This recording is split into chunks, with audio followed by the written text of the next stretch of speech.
वहीं अगर पूछा जाए कि भारत में लोकपाल की शुरुआत जो ये कब किया गया था, तो ये आपका वर्ष 2019 में जो वो किया गया था। और इसके जो है पहले लोकपाल जो है ये किसे नियुक्त किया गया था, तो देखिए भारत का जो पहला लोकपाल है ना, ये आपके जस्टिस पिनाकी चंद्र घोष को जो है ये आपके 2019 में जब वो नियुक्त किया गया था। तो ये फैक्ट भी आप ध्यान में रखिएगा। इसके अलावा आप कमेंट करके जवाब दीजिएगा कि भारत के वर्तमान में जो है आपके लोकपाल जो है ये कौन है। आप जो है कमेंट करके जो है इसका जवाब जो है वो जरूर दीजिएगा।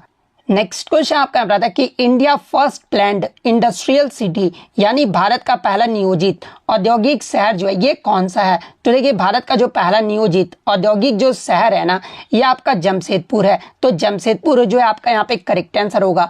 और देखिए जमशेदपुर को ही जो है ये आपका टाटा नगर के नाम से भी जो वो जाना जाता है। और इसकी जो स्थापना ये किसके द्वारा किया गया था, तो ये आपके उद्योगपति जमशेदजी टाटा के द्वारा जो है इसकी स्थापना जो वो किया गया था।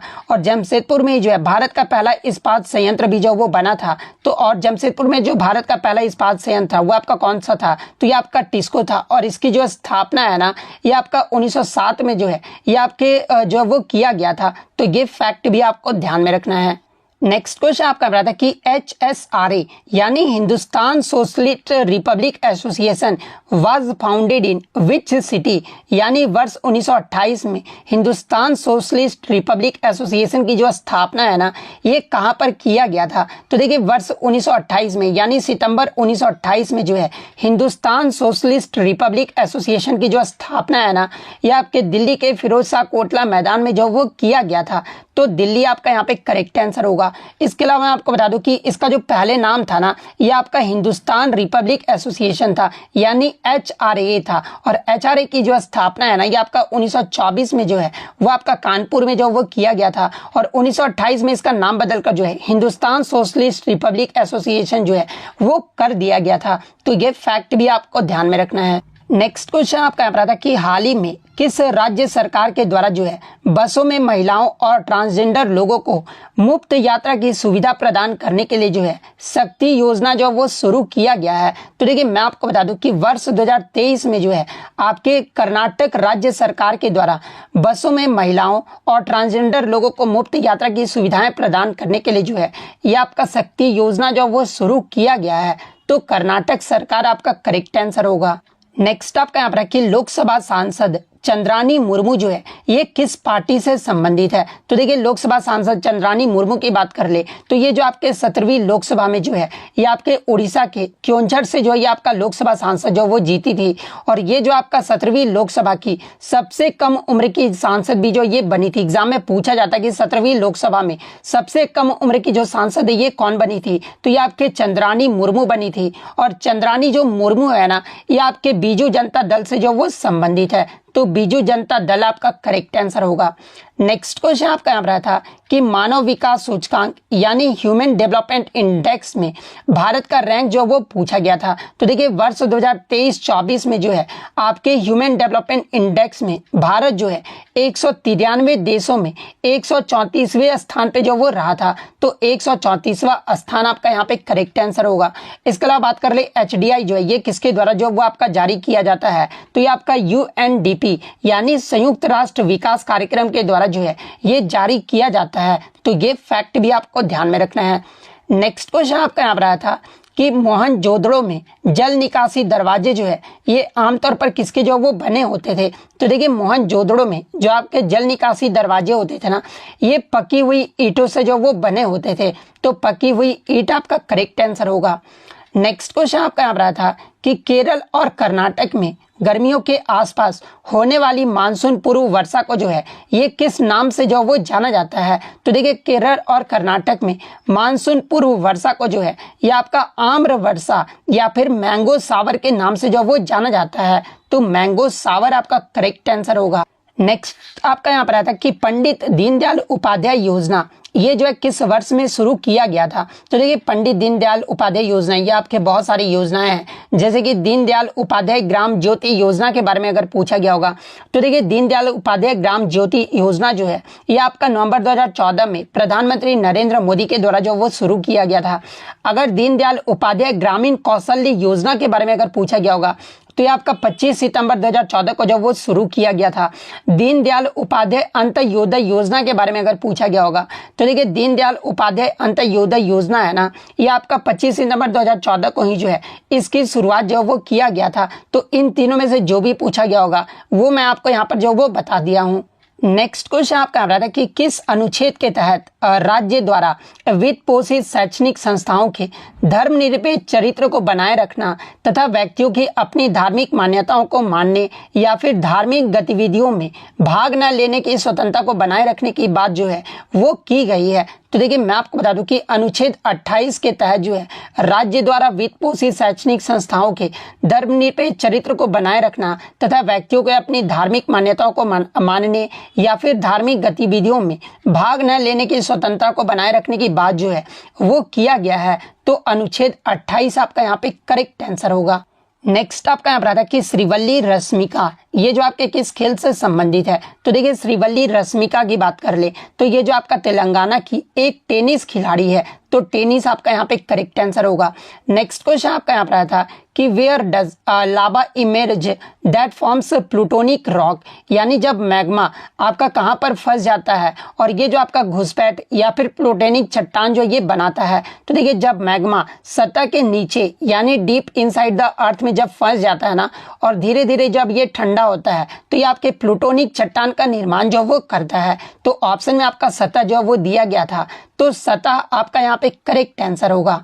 नेक्स्ट आपका यहाँ पर आता है कि where is DNA present in the cell, यानी कोशिका के किस कोशिकांग में जो है ये आपका डीएनए जो वो मौजूद रहता है। तो देखिए कोशिका का जो आपका जो न्यूक्लियस जो पार्ट होता है ना, यानी आपका जो केंद्रक होता है, इसमें आपका डीएनए जो वो मौजूद रहता है। तो न्यूक्लियस आपका यहाँ पे करेक्ट आंसर होगा। इसके अलावा अगर डीएनए का फुल फॉर्म आपसे एग्जाम में पूछा जाए तो देखिए डीएनए का जो फुल फॉर्म होता है ना, ये आपका डीऑक्सीराइबो न्यूक्लिक एसिड होता है। तो ये फैक्ट भी आपको ध्यान में रखना है। वहीं अगर एग्जाम में अगर आपसे पूछा जाए कि the part of A DNA that transfer character is, यानी डीएनए का वह कौन सा भाग है जो आपके कैरेक्टर्स को जो वो आपका ट्रांसफर करता है, यानी लक्षणों को जो ये आपका स्थानांतरित करता है। तो देखिए जीन जो ऐसा एक भाग होता है ना जो आपके डीएनए के ट्रांसफर को जो वो आप कैरेक्टर को जो वो आपका ट्रांसफर करता है। तो ये फैक्ट भी आपको ध्यान में रखना है।